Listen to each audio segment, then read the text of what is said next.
Welcome to the part 1 of the Win with B3 playlist. Uh, this is part 1 where we're going to be talking about what to do after black responds E5 to our B3. So let's get started. So here, white is going to play bishop B2. Again, as we said in the intro, bishop is very important in this video. Okay, so we're attacking his pawn. So then black has two main choices, d6 and knight c6, both defending the d6 pawn, the e5 pawn. Sorry. We're gonna talk about both. First, let's talk about d6 because this is kind of the sideline. Here, and another reason that it usually often transposes back to knight c6, but here we play e3. And then basically, no matter what black plays, we're just gonna play something like this. Whatever he plays, and then we might fiend shuttle the bishop. We're gonna reach this kind of position. We're gonna have options like f4, striking in the center, maybe even c4, rook c1, d4, all these good pushes and stuff. So that's kind of d6. That's what we're gonna play. Okay, so knight c6. Here again we play e3. This is usually the main move. Here and then here we're gonna talk about a variety of different choices from black. So d5, knight f6, d6, and maybe g6. Let's just cover g6 right now. With g6, we're just gonna play f4, putting pressure on that pawn. So the pawn can't move because it's pinned. If it moves, then we just take his rook. And then we're just gonna be playing moves like let's say knight here. Oh well, he hangs his pawn. He has to defend it. He's probably gonna play something like d6, knight f3 again, putting pressure on the pawn. And then maybe this. So then we might just trade off, and then this kind of stuff. And then we have a fine position. We have an open file for the rook. We might play something like knight g5, and all is well. So okay, let's go back. So for next, let's cover d5. d5 is gonna be the most common move you're gonna see here. Here we play bishop b5, putting pressure on the e5 pawn. Here we threaten to take the pawn because the knight is pinned. It doesn't actually defend the pawn. So here, let's point. I have to point something out. A lot of low-rated players are just gonna hang their e5 pawn right out of the opening. So a lot of them play something like bishop d7, and then after a trade, take the free pawn, and you just be up a pawn.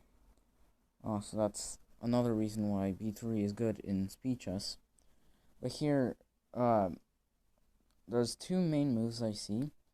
There's queen e6, which I don't really like. I think it's not a very good move, but the computer likes it. Here I would probably play something like knight f3 maybe, or even bishop takes e6. But the main move is bishop d6. Okay, now here we respond with a really very normal move, I would say. But the computer does not like it at all. The computer prefers knight f3, but I think f4 is just great.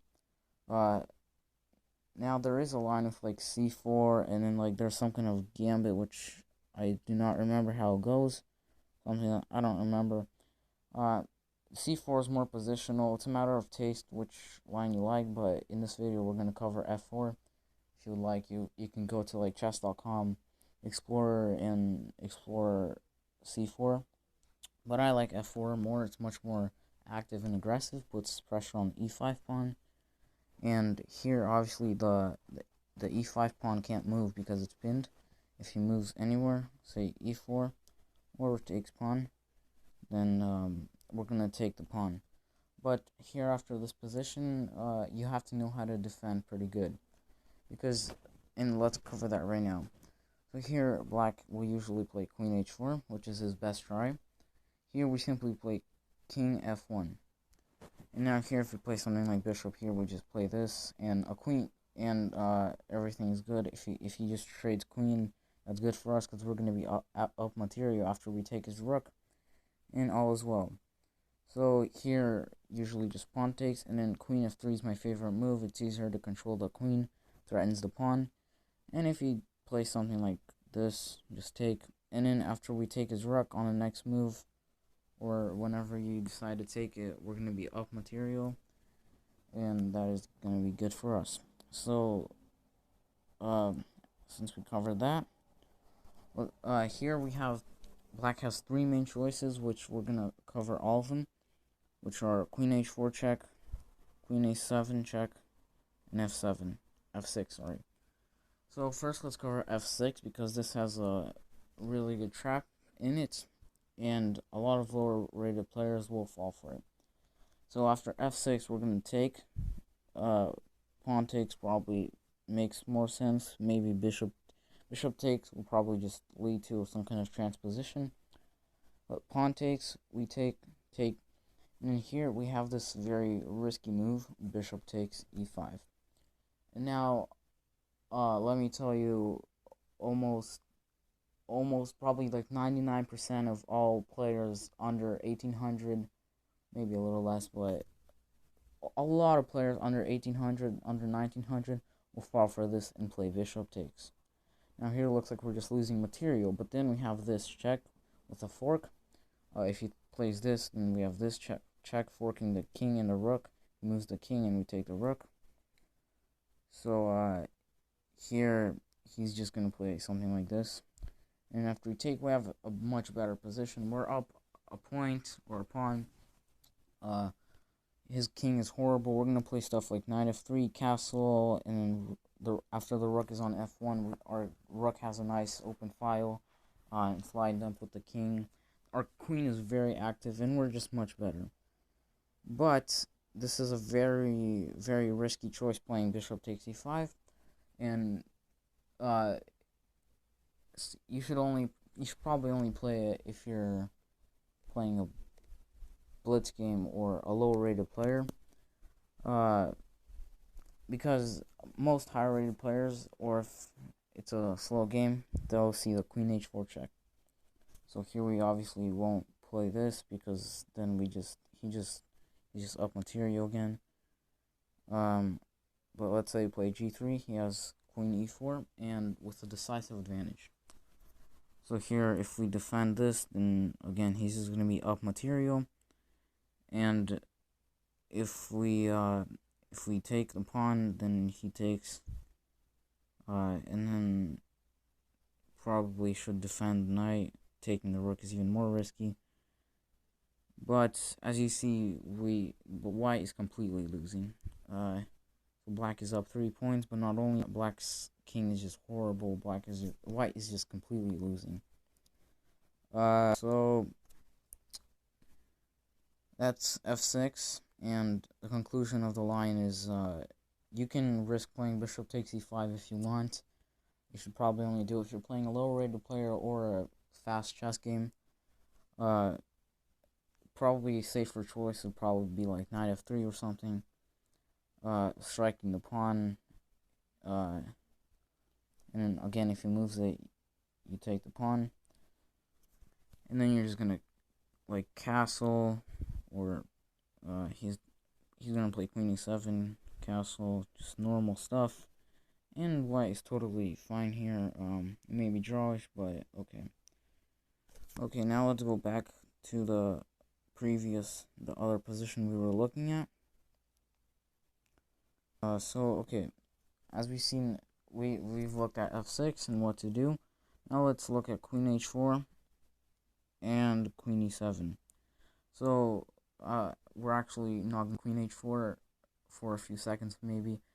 We're going to look at queen e7, because after queen h4 and then g3, then he's always going to play queen e7 basically. if he plays this, then that's just horrible. His queen is pinned out, and it's no good. You can play knight f3 again, striking the pawn. You can't take because you're gonna take his queen. So okay, he's gonna play queen e7 anyways. So let's just look at queen e7. What to do after queen e7. So after queen e7, it's just normal stuff. Probably like pawn takes, bishop takes. Probably bishop takes, queen takes. You know, can probably even better just to take the pawn to give him bad pawns, bad structure. And as you see here, the position's pretty equal. The material is equal too. But black has double pawns on the c file, and never realized his queen's hanging. Let me just check that with the engine. So waiting for the engine. So it says black is better here a little bit by little, but white should be fine. Again, at the amateur level, it doesn't matter if which side is a little better or so yeah, that's basically all we're gonna look at after black plays this d5 move. So the conclusion is that so let me point out that white has a really good score against this, especially in blitz. So as you saw, there's many traps and it's fun to play. So yeah, go ahead and have fun with it. Okay, let's go back. Now let's look at d6. Okay, so here we're gonna do the same thing as I showed you earlier. This setup with like knight here, d3, and knight here, fiend shadowing the light square bishop, castling, and pushes like f4 and d4, and maybe rook c1, etc., etc. And we're gonna look at knight f6. So here, bishop here, and then d6 is the only good move.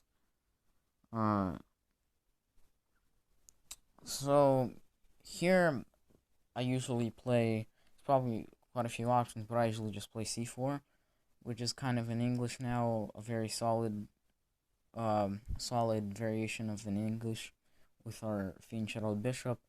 c4 controls the d5 square, and again, white's position is pretty good. Here, white might play this, and again, normal moves. Perhaps even d4, and then maybe knight d7. You'll usually just take this, and then a bunch of normal stuff. White is totally fine here, and yeah. So, and then there's one thing I think look at after this. Okay. So after this, which we were looking at, black has a very interesting move, which actually a lot of very strong players use, which is bishop d6. So at first glance, it looks very stupid. It blocks the d5 move, the d pawn from moving. The light square bishop can't move. But black has a dream position, and it's if I can even remember it, I think it's something like black wants to play this, and then c3 this, and then boom, this is black's dream position. Black's position is really good. The bishop problem is solved. Black's position is really good. So it's not a refuted line. A lot of really strong GMs used it. But okay, it's black. It's not bad for white. white is just going to play normal moves like knight f3. And then, again, one move to avoid is bishop takes. Because if you play bishop takes, then black plays d takes, and again, his bishop problem is solved even earlier. Okay, I haven't looked this in a while, but I'm pretty sure knight f3 is the best try for white. So knight d7 is his normal move. And then here I like to move d4. Okay. And I never really looked at this closely, but here it's black probably play something like this, and you know it's totally fine for white.